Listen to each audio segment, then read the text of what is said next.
Assalamualaikum warahmatullahi wabarakatuh. Ya, pemirsa, barangkali kita sangat akrab dengan nama almarhum Kiai Haji Yusuf Hasyim. Biasa disebut dengan Pak Ud.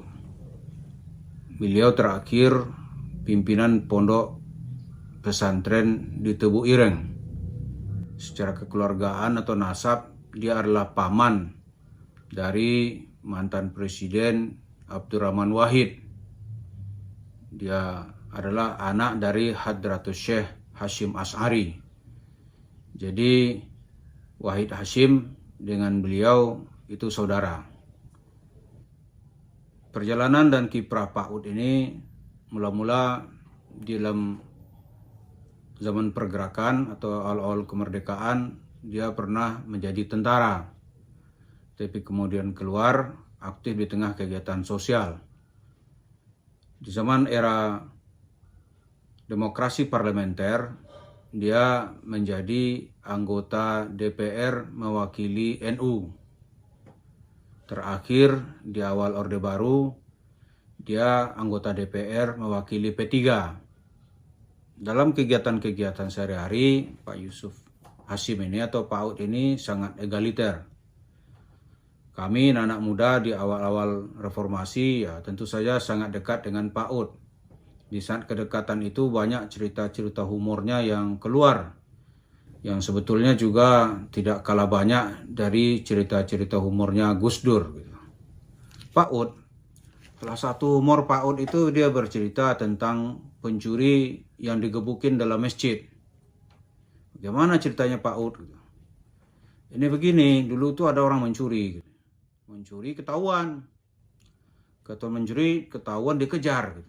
Pencuri ini pintar, dia masuk ke dalam masjid. Terus di masjid dia tuh langsung azan. Nah begitu selesai azan dia iqamat, sholat maksudnya dia sholat. Orang-orang kan udah kesal nih, ini pencuri tadi nih dia masuk masjid gitu. Akhirnya begitu dia selesai salam digebukin, tapi malah orang-orang yang gebukin ini yang dihajar orang, kamu menghina Islam ini dalam masjid, kamu orang baru selesai azan kamu gebukin, kamu anti Islam gitu. Orang bilang enggak Pak, dia ini pencuri tadi. Bohong kamu, malah yang mencurinya yang mencurinya dilindungi, yang mengejar pencuri malah dituduh pencuri dan digebukin oleh jemaah gitu karena tadi dia azan gitu. Nah ini cerita-cerita ini membuat kita geli, tapi ini fakta di tengah kehidupan sosial kita. Kalau dulu gitu, orang tega itu berani dia untuk menyelamatkan diri ya dia azan, dia sholat. Orang mikir kalau digebukin ini dituduh dia menghina Islam gitu. Karena memang isu-isu ini isu-isu yang sensitif. Pemirsa tahu nggak, di tahun 1984 itu tragedi Tanjung Priuk itu kan kasusnya walaupun ada kasus-kasus ideologi gitu. Tapi itu kan pemicu hal yang sepele itu. Itu anggota keamanan atau disebut dengan Babinsa di sana itu masuk masjid katanya tidak buka sendal ya digebukin, ribut gitu. Akhirnya oleh polisi diambil tadi yang gebukan tadi ya ribut, malamnya timbul apa yang dikenal dengan peristiwa Tanjung Priuk. Pada tahun bulan September 1984. Jadi itu isunya isu sensitif. Masuk masjid nggak buka sendal. Nah sekarang kalau kita lihat ya persoalan isu sensitif ini persoalan yang menimpa sekarang ini umat Islam terhadap fitnah yang ditebarkan oleh Yusuf Mansur. Apa fitnahnya? Yaitu fitnah sedekah.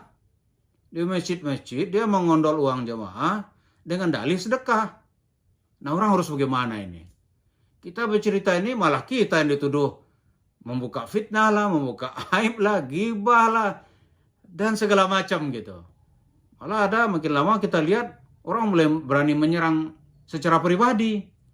Tapi sebenarnya ya seperti cerita Pak Ud tadi itu, muazin tadi itu yang pencuri. Dia aslinya pencuri, masuk masjid azan gitu. Orang lihat tadi dia masuk masjid, digebukin. Malah yang masa ini yang dihajar oleh jemaah masjid. Nah ini cerita Pak Ud ini cocok dengan situasi kita sekarang gitu. Kita kalau tidak salah-salah, malah kita yang dituduh penggibah lah, tidak ada husnuzon lah, membuka aib orang lah, iri lah. Ini terjadi gitu. Nah ini sekarang gimana ya kita ini? Kita teruskan meluruskan paham ini atau dibiarkan orang mencuri di atas mimbar gitu. Bahasanya sedekah, bahasanya investasi, malah nanti menginjak ayat-ayat syariat. Ini apa ini mesti kita biarkan?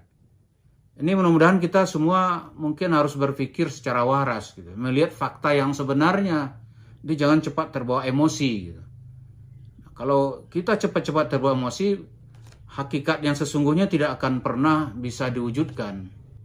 Lama-lama nanti orang akan kembali menilai seperti cerita PKI tahun 65. Kenapa main ditanggap-tanggap ini satu? Karena saat itu nggak perlu itu merahnya merah delima gitu. Atau cukup merah semangka pun cukup gitu. Itu harus diangkut semua di zaman itu.